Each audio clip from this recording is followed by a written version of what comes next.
খাওয়া পর্ব শেষ, খাবার দাবারের টেস্ট পরে বলবো। আমাদের ট্রেন 4:20 উত্তরবঙ্গ এক্সপ্রেস ধরবো। আর এখন টাইমের যদি কথা বলি, কটা বাজছে এখন? 55 বেজে গেল, 3:55 বেজে গেল। আমাদেরকে 4:20 ট্রেন ধরতে হবে। ময়নাগুড়ি স্টেশন এখান থেকে 20 কিলোমিটার। তাড়াতাড়ি করে দেখি বসি। জানি না বুঝতে পারছি না কী হবে আজকে, ট্রেন মিস হবে না ট্রেন ধরবো। ডুয়ার্সের দ্বিতীয় এবং শেষ পর্ব।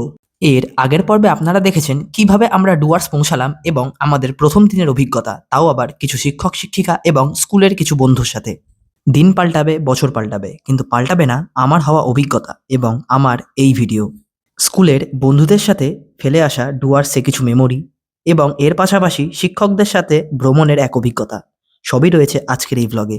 চলুন কোনো কথা না বাড়িয়ে শুরু করি আজকের ডুয়ার্সের দ্বিতীয় এবং শেষ পর্ব। আশা করছি এই ভিডিওটি আপনাদের পছন্দ হবে। 6:45 বাজছে এখন। এরকম অবস্থা, চারিদিক অন্ধকার। আমাকে হোটেল থেকে বেরোতে হবে আপাতত। বেরোলাম হোটেল থেকে, বেরোই আগে। আর রাস্তায় কেউ নাই, আমি ছাড়া। হাঁটি, হেঁটে যাই। দাদা ভাই ডেকেছে, আমাদের টিচার যিনি আছেন উনি ডেকেছেন। যাই, এই আধার কার্ড নিয়ে নিছে আমার। যাই, খুব ঠান্ডা লাগছে বাইরে, খুব কুয়াশা, খুবই কুয়াশা পড়ছে বাইরে। আমি ঠিক বোঝাতে পারবো না কতটা লেভেলের কুয়াশা আছে এখানে। অন্ধকার তো আছেই, তার সাথে কুয়াশা কী লেভেলের বোঝাতে পারবো না, মানে বলে বোঝাতে পারবো না। সামনে বাস দাঁড়িয়ে আছে। যাই হোক, যাই আধার কার্ড নিয়ে। চরম ঠান্ডা লাগছে, আলাদাই এক্সপিরিয়েন্স। দর্শকদের মনে একটাই প্রশ্ন, কোন কারণে আমাকে বেরোতে হয়েছিল এত ভোরে, তাও আবার নিজের আধার কার্ড নিয়ে? এর উত্তরে আমি বলবো, সেদিন সকালবেলায় আমার কাছে সুরজিৎ দাদাভাই অর্থাৎ আমাদের ভূগোল বিষয়ের শিক্ষকের ফোন আসে এবং ফোন করে তিনি আমাকে বলেন যে তারা যেই হোটেলে আছে সেই হোটেল থেকে তারা কোনো কারণবশত বেরোতে পারছে না, অর্থাৎ তারা লক হয়ে গেছে নিজেদের হোটেলেই। সুতরাং আমাকে খুব ভোরে নিজে একা হেঁটে বেরোতে হয়েছিল টিকিট কাটার উদ্দেশ্যে। কিসের টিকিট? অবশ্যই আমাদের সাফারির টিকিট। অর্থাৎ সেদিন ভোরে আমরা গেছিলাম ওয়াচ টাওয়ার সাফারিতে। চলুন শেয়ার করি সেই অভিজ্ঞতা। চলুন শুরু করা যাক। 6:10 আমরা হোটেলের দিকে আবার যাচ্ছি। আমি পেছনে গেছিলাম টিকিট করার জন্য। তো আমাদের টিচার, আমাদের ভূগোল বিষয়ক শিক্ষক সুরজিৎ আমাদেরকে ডেকেছিল। এবার আমরা যাচ্ছি আবার হোটেলের দিকে, কারণ কি আমি আমার নিজের জুতো পরে আসিনি, তার হলো তো বন্ধুর জুতো পরে চলে এসেছি। আমাদের সাথে আর একটা ইয়ে আছে, হ্যাঁ, আলাদা জুতো পরে বেরিয়ে গেছি। যাই, জুতোটা চেঞ্জ করে আমি হোটেল থেকে বেরিয়ে আপনাদের সাথে দেখা করছি। আগে যাই, হোটেল যাই। টিকিট কাটার পর হোটেলে পৌঁছে আমরা 6:20 নাগাদ বেরিয়ে পড়ি আমাদের সাফারির উদ্দেশ্যে। তখন গরুমারার জঙ্গল কুয়াশায় ঢাকা। সেদিন যদিও কোনো বন্যপ্রাণীর আমরা চোখে দেখতে পাইনি, আর দেখতে পেলেও সেটা মাত্র একটা শুয়োর। জঙ্গলে প্রবেশ করার পর আমাদের প্রথম গন্তব্য ছিল যাত্রাপ্রসাদ ওয়াচ টাওয়ার। যাত্রাপ্রসাদ কে, তার উত্তরে আমি যতদূর শুনেছি সেইটুকু শেয়ার করছি আপনাদের সাথে। যাত্রাপ্রসাদ ছিল একটা ফিমেল ওয়েল ট্রেন্ড হাতি। সে জঙ্গলের নানা কাজে ভালো ভূমিকা পালন করে, তাই তার মৃত্যুর পর তার মেমোরি হিসাবে একটি ওয়াচ টাওয়ারকে তৈরি করা হয়। কিছু দেখা যাচ্ছে না, কুয়াশাতে সব কুয়াশাতে ঢেকে নিয়েছে।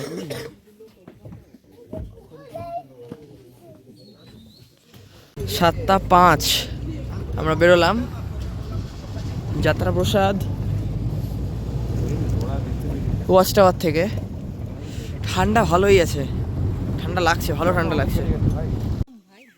এখানে না দুটো ময়ূরই আছে, আর একটা ময়ূর। জীবনটাও যদি এরকম হতো ভালোই হতো।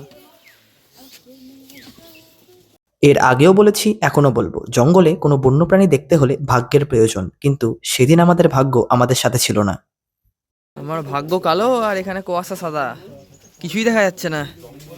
এই কুয়াশাগুলোই না জমে জমে গাছের পাতা থেকে এইভাবে পড়ছে যে মনে হচ্ছে পুরো মানে বৃষ্টি পড়ছে। ভালো ভালো 1 সেকেন্ডের জন্য ওখানে বৃষ্টি পড়ছে, তো না, এই পাতাগুলোতেই কুয়াশা জমে আর কি জলগুলো টপ টপ করে ঝরে পড়ছে। জঙ্গলে এসে হাতি তো দেখতে পেলাম না, দূর থেকে দেখতে পেলাম ওই হাতির বাচ্চার মতো কি একটা নড়ছে, যে দেখছি হাতির বাচ্চা না, এটা শূকর। 8টা বেজে গেছে। আমার চুলগুলো এলোমেলো, একটা কারণ আছে এটার। আমি জিপসিতে করে আসছিলাম, আর জিপসিতে না মানে যেহেতু ছাদটা নাই, পেছনে ছাদ নাই, তোর জন্য হাওয়া এসে সব চুলমুল একবারে এলোমেলো করে চলে গেল। যাই হোক, গাড়ি স্পিডে চলছিল রাস্তা দিয়ে, জঙ্গলের ভেতর কিছু হয়নি, যা হয়েছে এই রাস্তা যাওয়ার সময় আসার সময়। অবশেষে ফিরলাম আমাদের সাফারি করে, সাফারি তো না ওয়াচ টাওয়ারে, হ্যাঁ সাফারি বলতে গেলে এক কথা, এটা সাফারি সাফারি করে ফিরলাম। সাফারি করে ফিরে এবার আমাদের প্ল্যান হচ্ছে কিছু খাওয়ার খেতে হবে, কারণ কি আমাদের 9:15 9:30-এর মধ্যে বেরিয়ে যেতে হবে এখান থেকে, হোটেল থেকে। আপাতত যাই খেতে, ওই একই জায়গায় খেতে যাবো, কালকে সকালে যেখানে খেয়েছিলাম। আমাদের হোটেলের চত্বরেই আছি, সামনে কুয়াশা কিন্তু এখনও কমেছে, কিন্তু পুরোপুরি কমেনি, মনে হচ্ছে পাহাড়ের দেশে এসেছি, কঠিন অবস্থা। যাই সামনে, সোজাকে দেখা হচ্ছে মিষ্টান্ন ভান্ডারে বা যেখানে খাবো ওখানে। আচ্ছা চলে এসেছি সেই দোকানে, এবার ব্রেকফাস্ট করার পালা। এই যে পুরি আর এই আজকে তরকারি। খাওয়া দাওয়া করে চলে এসেছি হোটেলে। এতক্ষণ মাইক ছিল না আমার কাছে, ওই জন্য ভয়েসের মানে কী বলবো, মানে একটু আওয়াজটা হয়তো কোয়ালিটির মানে সাউন্ড কোয়ালিটিটা আপনাদের কাছে বাজে এসছে, তার জন্য সরি চাইছি। আমার কাছে ছিল না, মাইক ছিল না, মাইকে তার উপরে চার্জ নাই, মাইকটাই চার্জ দিতে হবে, ফোন চার্জ দিতে হবে। হোটেলে চলে এসেছি এখন, এবার ফ্রেশ হতে হবে, করতে হবে আমাকে মোটামুটি, ওদিকে টোন চার্জে দিয়ে মাইক চার্জে দিয়ে রেডি হয়ে থাকতে হবে, লাগেজ টাগেজ গোছাতে হবে। লাগেজ সেরকম গোছানো হয়নি, তো ব্যাপারটা হচ্ছে এখন এবার বেরোবো মোটামুটি 10:30 হ্যাঁ 10:30 দিকে বেরোবো। বাকিরা আসছে, ওরা কেনাকাটা করছে, যেটা আমরা কালকেই করে নিয়েছি। তো আপনাদের সাথে সোজা দেখা হচ্ছে বেরোনোর সময়। এখন 11:15 বেজে গেছে, আমরা হোটেল থেকে চেক আউট করবো। চেক আউট করে আমরা একটু সাইট সিনে বেরোবো, রকি পর্বতমালা আছে, আরও কী কী সব জায়গার নাম বললো, এক এক করে যাবো, এক এক করে আপনাদের দেখাবো। তারপরে তো এখানে লাগেজ টাগেজ গুছিয়ে নিয়েছি আমরা, লাগেজ গোছানোর পর আমরা বেরোবো আমাদের হোটেল থেকে। বেরিয়ে ওদের সাথে দেখা করে আমরা বেরিয়ে পড়বো আমাদের সাইট সিনের উদ্দেশ্যে।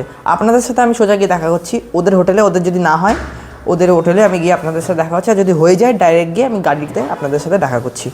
আর যদি রুমের কথা বলি, রুমটা আমি দেখাইনি, রুমটা দেখিয়ে দিই একবার। এই যে টিভি দিয়েছে এখানে একটা, টিভির সাথে সাথে এখানে কিন্তু এরকম 2জন শোয়ার বিছানা, প্লাস এদিকে আরেকটা 2জন শোয়ার বিছানা, এটা আমার লাগেজ, আর এদিকে বাথরুম, আর এদিকে ব্যালকনি। ব্যালকনিটা আগে দেখিয়ে দিই, ব্যালকনিটা কেমন দিয়েছে এরা। এরকম ব্যালকনি আর এরকম কিছু ভিউজ। আচ্ছা এবার বাথরুমটা দেখাই।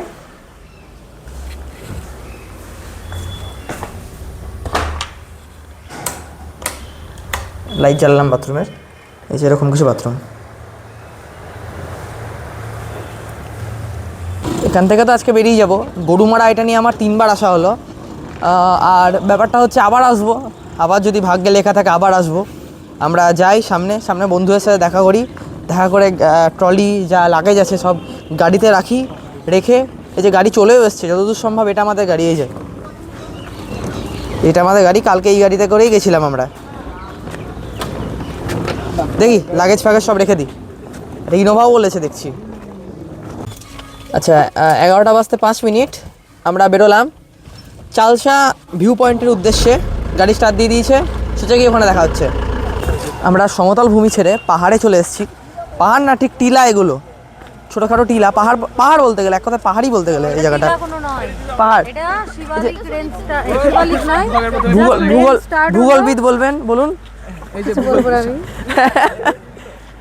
আমাদের হিমালয় এখান থেকে মানে শুরু হচ্ছে, ডুয়ার্সের পরে যে মানে হিমালয়ের স্টার্টিংটা, ঠিক আছে। আমাদের এখানে উত্তরবঙ্গে তো শিবালিকটা মিসিং, ওটাই ডুয়ার্স আর তরাই হয়ে যায়, আচ্ছা ঠিক আছে। তারপরে যে সেকেন্ড যে আমাদের হিমালয়ের যে ডিভিশন, তোরা যেটা ক্লাস 10-এ পড়েছিলিস, হ্যাঁ হিমালয়ের কটা ভাগ, একদম উত্তরে তেথিস, হিমাদ্রি, তারপরে হিমাচল, হ্যাঁ, আর তারপরে শিবালিক। এখানে শিবালিক মিসিং, হ্যাঁ, তাহলে তারপরের যে রেঞ্জটা মানে হিমাচল হিমালয় যেটাকে বলি, আমাদের এখানে যেটাকে দার্জিলিং হিমালয় বলি, সেইটা স্টার্টিং। এটা কোনো টিলা নয়, এটা হিমালয়েরই পার্ট। তো এটা এইটুকুই মানে না, এখান থেকে আস্তে আস্তে যত উত্তরে যাবি তত হাইট বাড়বে। আচ্ছা একদম আগেকার সব কথা সব ভুলে গেছি, আগে কত কি পড়েছি। ফাঁকি মারলে এমন ফাঁকি মেরেছে, ঠিক আছে হ্যাঁ। যাই হোক, এখানে এসে ফটোগ্রাফি করবো, একটু ফটোগ্রাফি ভিডিওগ্রাফি, ছবি টবি তোলা হবে, ব্যাস এই অবধি। ছবি টবি তুলি, বেরোনোর সময় দেখা হচ্ছে। আমরা বেরোচ্ছি এখান থেকে, এরপরে যাবো টি গার্ডেন। এবার ছবি টবি তুললাম, বেশ ভালোই ছবি উঠলো এখানে, দারুণ জায়গা, ফটোগ্রাফির জন্য ভালো জায়গা। পেছনে পাহাড় আছে, তো অনেক কিছু ফটো তুললাম। তো এবার যাচ্ছি টি গার্ডেন, সোজা গিয়ে ওখানে দেখা হচ্ছে।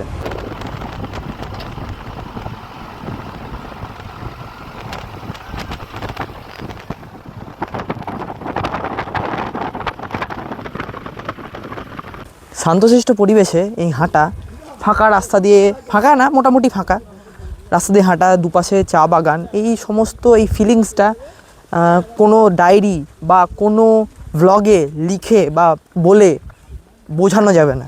আমি জায়গাটাকে দেখাচ্ছি, দারুণ জায়গা, খুব শান্তশিষ্ট এবং পরিষ্কার পরিচ্ছন্ন চা বাগান আমি দেখাচ্ছি।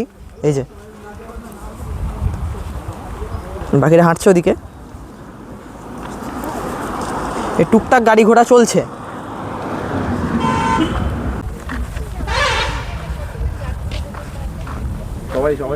সবাই তো আসবে এবার, চলো। তাই না?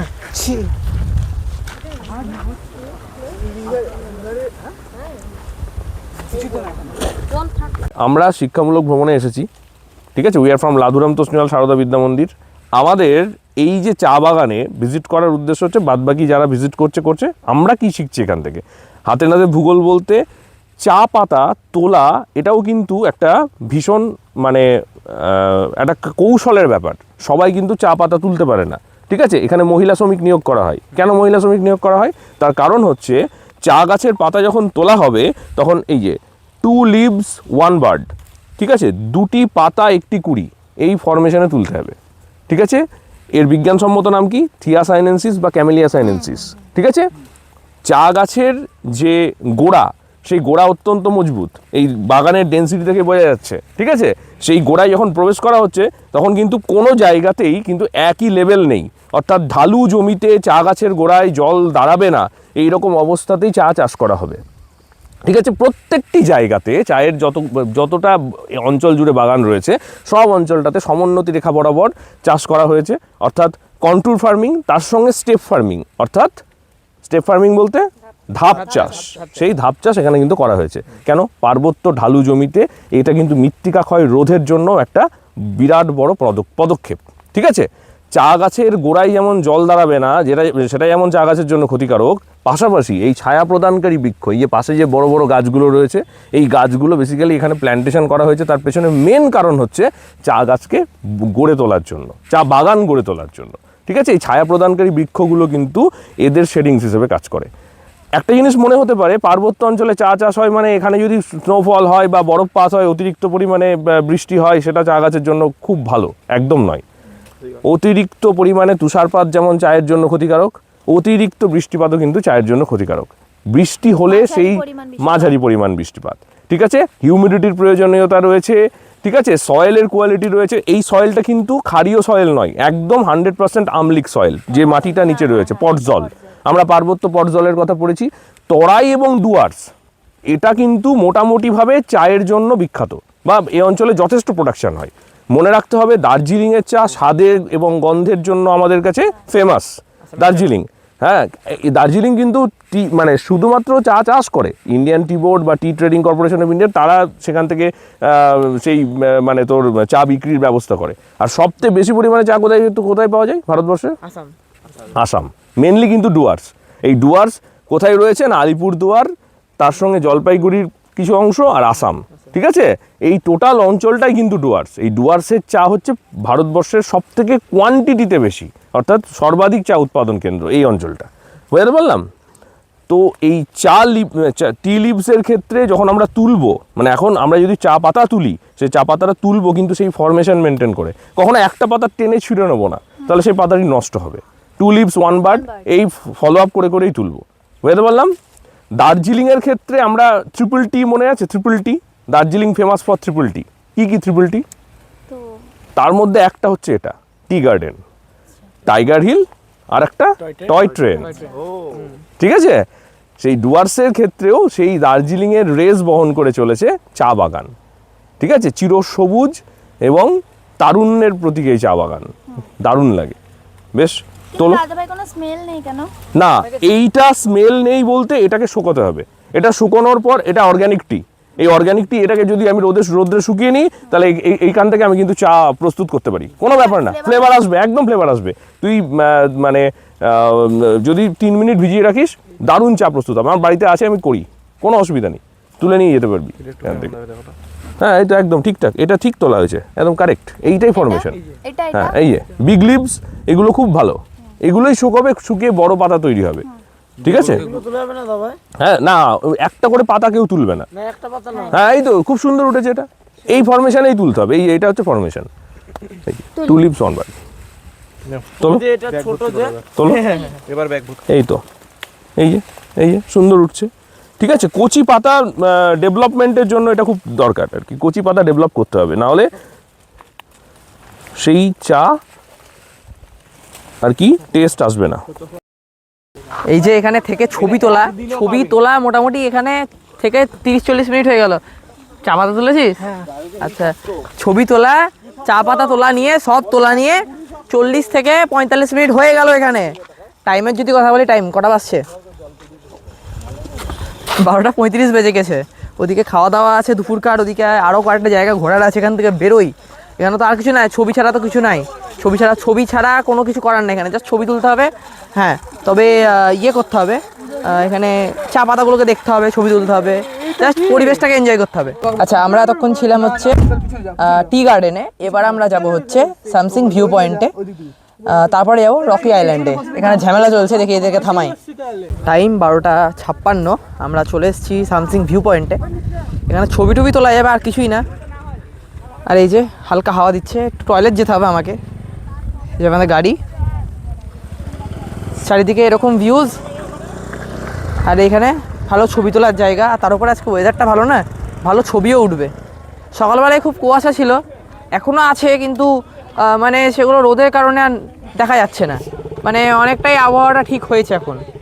ওপর থেকে নিচে নামছি, দেখি কি আছে, সবাই মিলে যাই, দেখি পোল্ট্রে না যাই। বাবা রে, সাবধানে নামতে হবে, নামার সময় সাবধান। গতকালকে আমরা প্রত্যেকে মূর্তি নদী দেখতে গেছিলাম, আজকেও কিন্তু আমরা অনেকটা উঁচুতে উঠে এসে আজকেও আমরা দেখ মূর্তি নদীকে এখান থেকে দেখছি। তো কালকে তোদেরকে বোঝানোর সময় বলা হয়েছিল কি নদীটা একদম তার উচ্চগতি ছেড়ে মানে উচ্চগতি শেষ হচ্ছে এরকম একটা পর্যায়ে ডুয়ার্সে, সেখানে আমরা মূর্তি নদীকে দেখছিলাম। আচ্ছা, ওখানে কি আমরা পাথর, নদীর বক্ষে যে পাথরটা দেখছিলাম রিভার বেডের উপর, সেই পাথরগুলো কি এরকম সাইজ ছিল? তোরাই বল।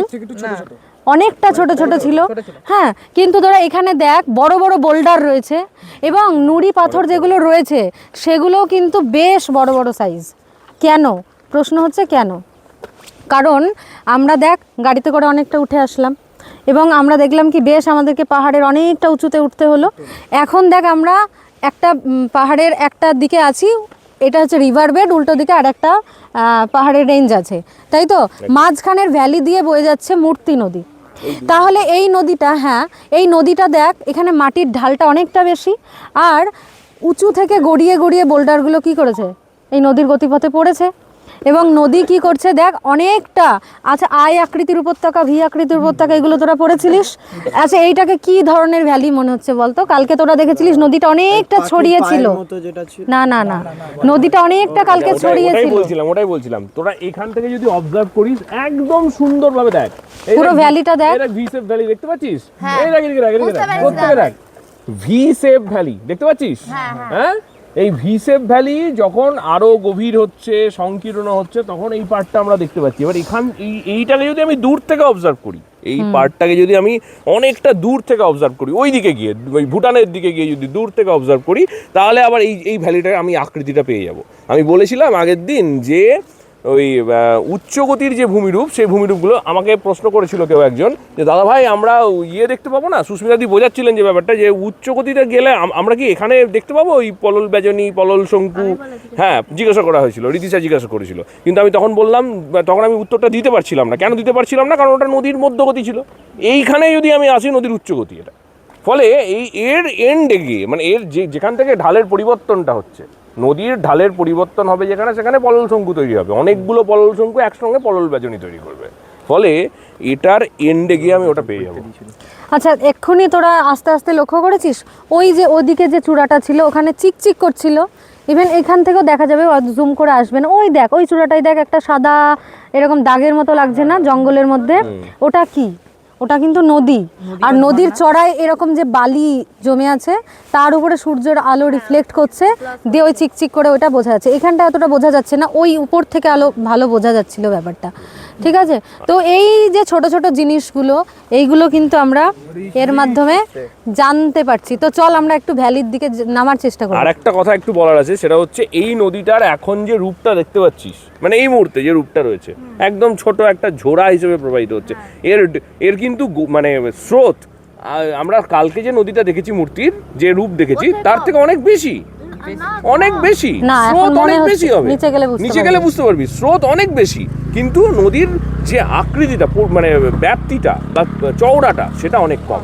এবং আরেকটা ঘটনা বলছি, বর্ষাকালে কিন্তু এই রূপ থাকে না নদীটির, এই নদীটার মূর্তি নদীটার বর্ষাকালে এই রূপ থাকে না, তখন কিন্তু এর মানে পরিধিটাও বাড়ে একটু এবং জলের ফ্লো অনেক বাড়ে। তা সত্ত্বেও কিন্তু এই নদীটির ক্ষেত্রে ওই বোল্ডারগুলো সুস্মিতাদি যেটা বোঝালেন, ঠিক আছে, ওই বোল্ডারগুলো কিন্তু সরেনি বা নড়েনি বা ছোট হয়ে যায়নি। অর্থাৎ এখানে ক্ষয়কাজ যথেষ্ট পরিমাণে হচ্ছে, কিন্তু ক্ষয়কাজের ফলে যে চূর্ণ বিচূর্ণগুলো সেগুলো এখানে অবশিষ্ট আকারে থাকছে না। কেন থাকছে না? ঢালের পরিবর্তনের জন্য, হপকিন্সের সূত্র, ষষ্ঠ ঘাতের সূত্র। আমরা এখন মানে নামছি এখন, হ্যাঁ, নিচে ভ্যালির দিকে যাচ্ছি। তো একটা জিনিস তোদেরকে যেটা বলার আছে সেটা হলো, দেখ এই যে নদীটা বইছে, এই নদীটা কি সোজা বইছে? আমরা কিছুটা দেখতে পাচ্ছি, তারপর দেখ কোথায় একটা এই মানে বাঁকের মধ্যে হারিয়ে যাচ্ছে। তো ক্লাস 10-এ তোরা পড়েছিলিস না আবদ্ধ শৈলশিরা, কর্তিত শৈলশিরা পড়েছিলিস? তো আবদ্ধ শৈলশিরা, কর্তিত শৈলশিরা কি? পাহাড়ি অঞ্চলে তো নদী কি হয়, শিলার কি কাঠিন্যতা থাকে, তো শিলা কি করে, নদীর যেহেতু স্রোত অনেক বেশি থাকে, তো নদী কি হয় যে সামনে মোটামুটি যা পড়ে তাই কেটে চলে যায় শিলাকে, কিন্তু তারপরে যখন আরও ঢাল কমতে থাকে তখন তো তার শক্তি কমে যায়। তখন কি করে, নদী অপেক্ষাকৃত নরম যে শিলাটা, সেই নরম শিলাটাকে কি করে, কাট করে এবং নদী এঁকে বেঁকে প্রবাহিত হয়। তো এই যে দেখ নদীর টার্নিংটা তোরা এখানটা দেখতে পাচ্ছিস, এই দিক থেকে এইভাবে নদীটা, কিন্তু দেখ এই এখানটাতে ক্যামেরাটা ঘুরিয়ে দেখা একটুখানি, যে এখানটা থেকে নদীটা কিন্তু আর আমরা দেখতে পাচ্ছি না, নদীটা একটা বাঁকের মধ্যে হারিয়ে গেল, তাই না? তো এই যে এটাই হচ্ছে আবদ্ধ শৈলশিরা বা কর্তিত শৈলশিরার উদাহরণ। দেখ একটুখানি এই যে এই রেঞ্জটা দেখা, এই যে এই রেঞ্জগুলো আছে, আচ্ছা এই রেঞ্জটা দেখছিস, নদীটা কিন্তু এই দিক থেকে আসছে, কেমন মাটির ঢালটা এই দিকটায়, তো এই বাঁকে এইভাবে নদীটা আঁকা বাঁকা করে বইছে, ঠিক আছে। তো এইগুলোই ওই কর্তিত শৈলশিরা, আবদ্ধ শৈলশিরার উদাহরণ। তো অনেক ওই ব্যাপারটাই যেটা আমরা ওই শৃঙ্খলিত শৈলশিরা আমরা যখন মানে বিভিন্ন ক্ষেত্রে ওই তোর ওই ড্রয়িং করি না, মানে ছবি আঁকি, যখন দিগন্ত রেখার কাছে যখন পাহাড়টা আঁকছি, তার পাশ দিয়ে নদীটা এইভাবে বেরিয়ে আসছে, ওই যে নদীটা, ওটা ওই ছবিটা আঁকছি যখন, তখন কিন্তু সেই শিক্ষার্থী বা সেই যে ড্রয়িং করছে সে হয়তো না জেনেও ড্রয়িং করছে, জানেই না হয়তো, ঠিক আছে, সেটা হচ্ছে শৃঙ্খলিত শৈলশিরা, ও যেটা আঁকছে, মানে পাহাড় সঙ্গে নদী, পাহাড় থেকে নদী বেরিয়ে এসছে, এইটা যখন করা হচ্ছে তখন কিন্তু সেটা শৃঙ্খলিত শৈলশিরা, একদম 100%। আচ্ছা, তোদের একটা জিনিস দেখায়, দেখ এই অঞ্চলে বেসিক্যালি যে আলপীয় বা সরলবর্গীয় অরণ্যগুলো থাকে, সে সরলবর্গীয় অরণ্যগুলো আমরা পড়েছি না, যে নরম কাঠের, মস্তিষ্কগুলো মানে সুচলো টাইপের হয়ে থাকে এবং মানে বেশ লম্বা হয়, নরম কাঠের বেশ লম্বা, সরল বর্গ মানে হচ্ছে মানে তুলনামূলকভাবে কাঠটা নরম। সেই পার্টটা দেখার জন্য ক্যামেরাটাকে একটু ওই পেছন দিকে ঘোরানোর চেষ্টা কর, ওই দিকে দেখ, ওই দূরে যে গাছগুলো রয়েছে, এইদিকে আমার দিকটাই চলাই, দেখাতে পারবি তাহলে। হ্যাঁ, ওই যে ওই পার্টগুলো, যে গাছগুলো রয়েছে, যে গাছগুলো, এই গাছগুলো কিন্তু তুলনামূলকভাবে সরলবর্গীয় এবং প্রত্যেকের মাথা এই ত্রিভুজ আকৃতি। এর পেছনে কারণ কি কেউ বলতে পারবে? কারণটা কেন? এর স্নোফলকে প্রিভেন্ট করার জন্য দুটো জিনিস, একটা হচ্ছে স্নোফল, আর একটা হচ্ছে যদি স্নোয়ের প্রেসারে গাছটা বেন্ড করে যায়, তাহলে সে গাছটা যেন সেখান থেকে মানে সেটাকে আটকাতে পারে, যেন সেই রকমভাবে অভিযোজিত হয়েছে এই অঞ্চলের অরণ্যগুলো। দুটো অরণ্যের ক্ষেত্রে এই জিনিস দেখা যায়, রডোডেন্ড্রন বা ওক, এই জাতীয় যে গাছগুলো, সেগুলোর ক্ষেত্রে আমরা এই বৈশিষ্ট্য দেখতে পাই, ঠিক আছে। এটা বেসিক্যালি আলপীয় অরণ্য আর সরলবর্গীয় অরণ্য, হিমালয়ান রেঞ্জে প্রচুর রয়েছে এই গাছের প্রাধান্যতা। আচ্ছা, এখান থেকে ওপর থেকে নিচে নেমে এলাম, কিছুটা নিচে নেমে এলাম, এইদিকে দেখার মতো তো কিছু নেই, দেখার মতো এই নদীটাই আছে, আর সবাই অনেকে নিচে নেমেছে নদীর জল স্পর্শ করার জন্য, আর এদিকে অনেক দোকানপাটও আছে, দোকান আছে, খাবার দাবারের জায়গা আছে। নিচে বেশি যাচ্ছি না, কারণ কি আমাদের ওদিকে 4:20 ট্রেন আছে, তো আপাতত এখান থেকে উপরে ওঠা শুরু করলাম, বাকি ওইদিকে বাকিরা যারা আছে ওরা আসছে বললো। বেশিখানে সময় নষ্ট করা যাবে না, রকি আইল্যান্ডে যেতে হবে আমাদেরকে এরপরে, ওখানে সময় লাগবে। আর তার উপরে খাওয়া দাওয়া হয়নি, খাওয়া দাওয়াও আমাদেরকে করতে হবে। খাওয়া দাওয়া না হয় বাদ দিলাম, মেন কথা রকি আইল্যান্ডটা দেখতে হবে। আপাতত এখান থেকে বেরোনোর প্ল্যান, উপরে উঠি। আর হ্যাঁ, ঝর্ণা টর্ণা আছে রকি আইল্যান্ডে, আমাদের দাদাভাই যতদূর বললো আমাদের ঝর্ণা আছে ওখানে।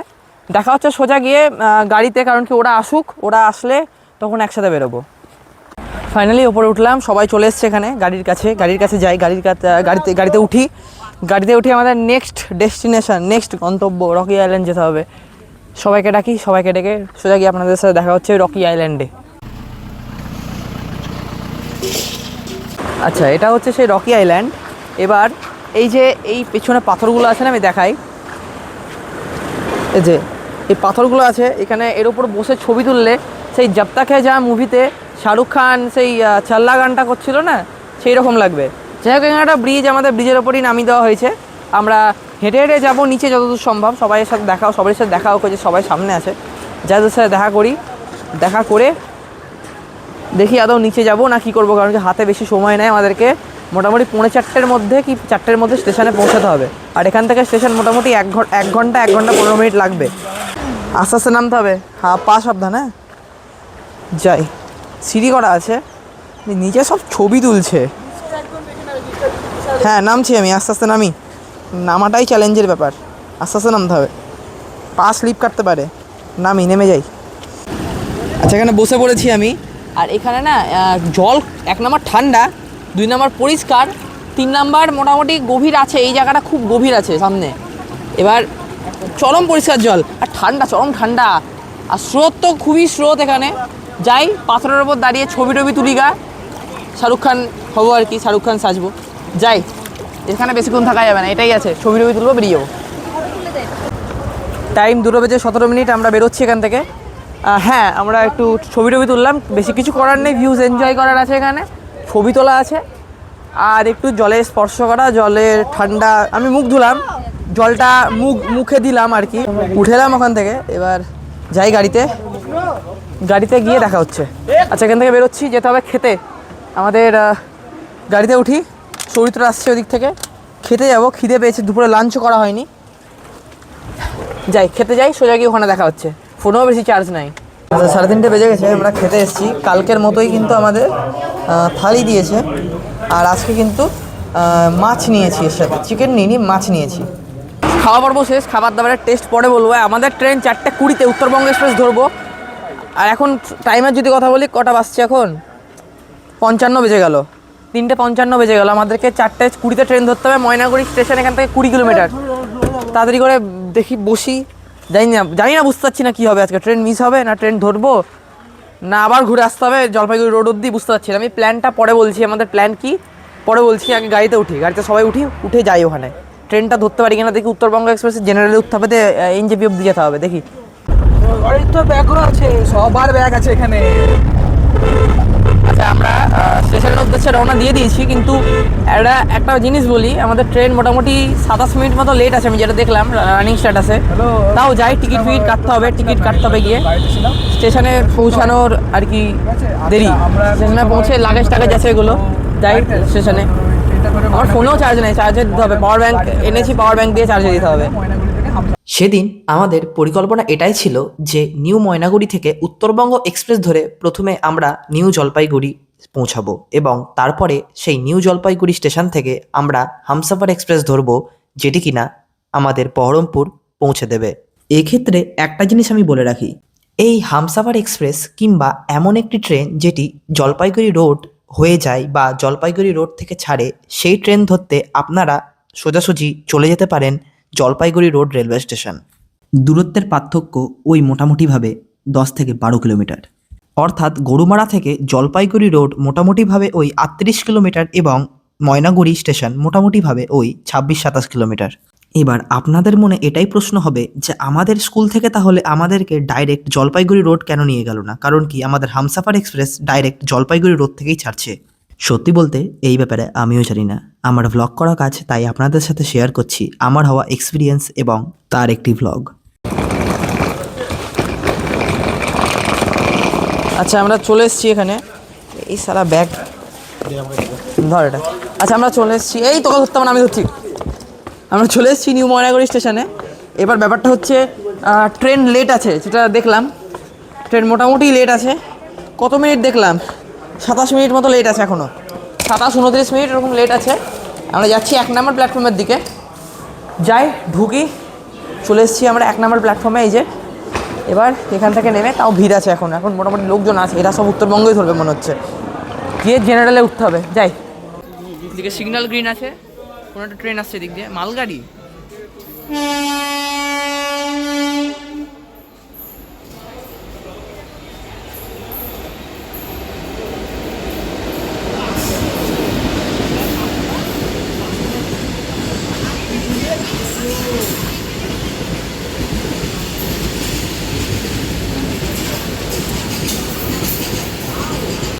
বাসছে 4:42, আমাদের ট্রেন ঢুকছে। উত্তরবঙ্গ এক্সপ্রেস তার নতুন LHB রেক পেয়েছে।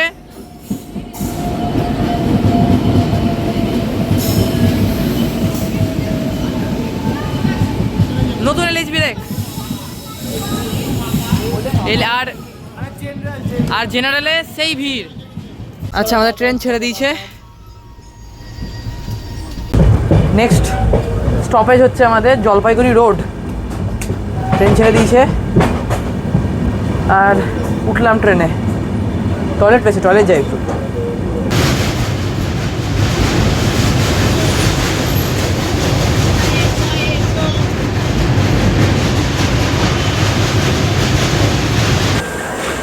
আমাদের ট্রেন চলে এসছে তার পরবর্তী স্টেশন জলপাইগুড়ি রোডে। আর এখানে আমাদের ট্রেনের 2 মিনিটের হল্ট আছে।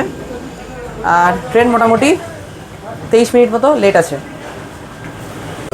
আমাদের ট্রেন ছেড়ে দিল জলপাইগুড়ি রোড স্টেশনের পরবর্তী স্টেশন। আমাদের ডেস্টিনেশন আপাতত এখনকার ডেস্টিনেশন সেটা হচ্ছে নিউ জলপাইগুড়ি। 5 মিনিট লেট করে আমাদের ট্রেন চলে এসছে। আমাদের প্রথম গন্তব্য নিউ জলপাইগুড়িতে। ব্লগ শেষ হবে না, কেমন লাগলো ঘুরে? হেভি লাগলো, হেভি লেগেছে, ফার্স্ট ক্লাস।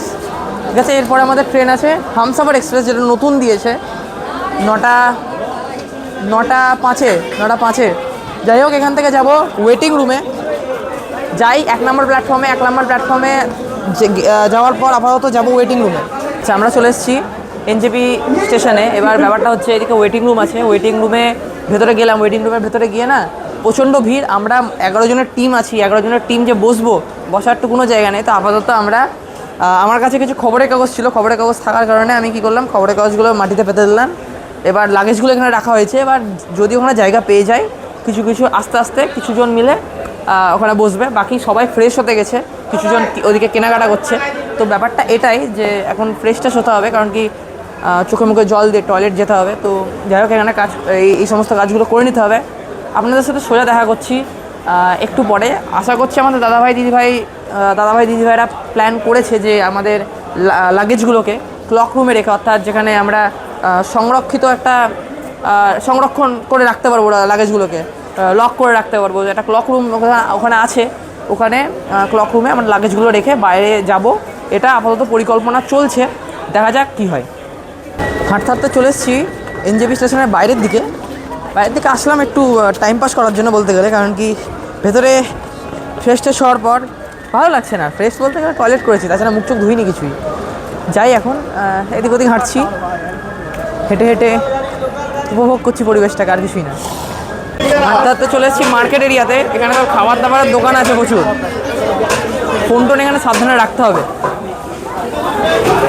টাইমের যদি কথা বলি, এখন টাইম 6:45। আমরা বেরিয়ে গেলাম এখান থেকে। আসলে একটা কোল্ড ড্রিঙ্কস কিনেছিলাম 45 টাকা দিয়ে।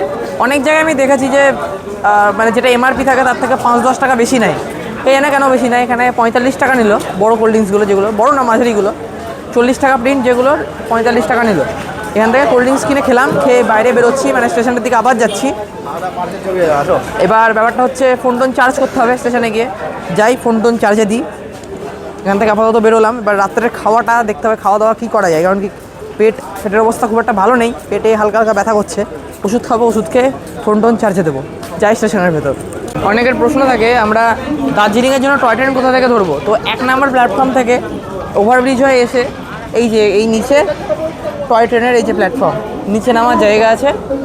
মোট কথা 1 নম্বর প্ল্যাটফর্ম থেকে বাইরের দিকে চলে আসতে হবে, দিয়ে ডান দিকে গেলেই এই যে এরকম একটা জায়গা পড়বে। এটা ব্রড গেজের আর ওটা টয় ট্রেনের।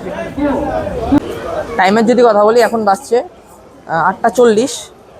এখানে বাকি সবাই খাচ্ছে, যেখানে বসে পড়েছে বাকি সবাই খেতে। আর আমার না খিদেটা কম আছে, বা খিদেটা বলতে গেলে পাইনি, একটু পরে খাবো আমি। ওই জন্য আমি কী করলাম, এখানে পার্সেল করে নিলাম। নিজে এখানে ক্যারি ব্যাগের তো নিজেই এনেছিলাম সাথে। তো যাই হোক, ট্রেনে উঠে খাবো আমি, এটাই পরিকল্পনা আমার এখন। আর এতক্ষণ ধরে ফোন টোন চার্জ দিলাম, মাইক টাইক সব চার্জ করে নিলাম। বেশি চার্জ করতে পারিনি, ফোন পুরো চার্জ করে নিয়েছি, কিন্তু মাইকটা পুরোপুরি চার্জ করতে পারিনি। এখন আমাদের ট্রেন আসবে 3 নম্বর প্ল্যাটফর্মে। তো 3 নম্বর প্ল্যাটফর্মে যেতে হবে আমাদেরকে। 15টা অলরেডি বাসতে চললো, 9:05 গাড়ি আসবে। যাওয়া যাক 3 নম্বর প্ল্যাটফর্মে। হুট করে বললো আমাদের হামসাফার 5 নম্বরে আসবে। 3 থেকে ধরতে 5-এ আসলাম, গাড়িও ঢুকে গেছে। একজনকে খুঁজে পাওয়া যাচ্ছিল না, খুঁজতে এসেছিলাম, পেয়েও গেছি। আমাদের সাথে যে ছিল সৌম্যদত্ত। ট্রেন ঢুকছে, গাড়ি ঢুকছে, কোচ নাম্বার B7। পুরো 9:05 ঢুকছে আমাদের ট্রেন। আমি দোকানে কঠিন কেস হয়ে গেছে সেই। কঠিন কেস হয়ে গেছে, অ্যাকচুয়ালি অবলা হারিয়ে গেছে। Weekly Humsafar express.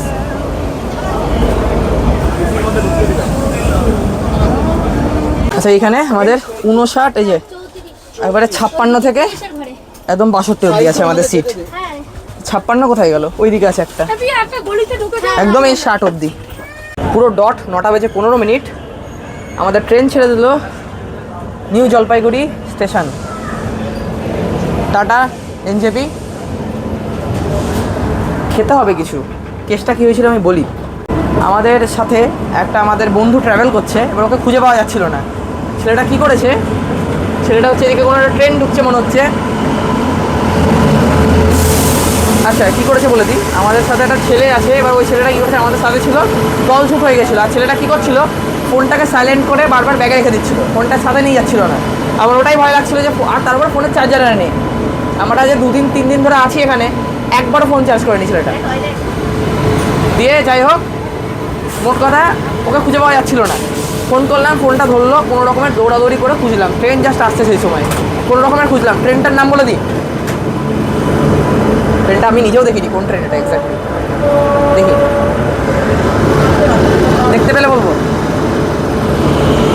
হ্যাঁ, দেখতে পাচ্ছি না, দাঁড়িয়ে গেল। আর আমাদের ট্রেনও স্পিড নিতে শুরু করে দিয়েছে, বলতে পারলাম না।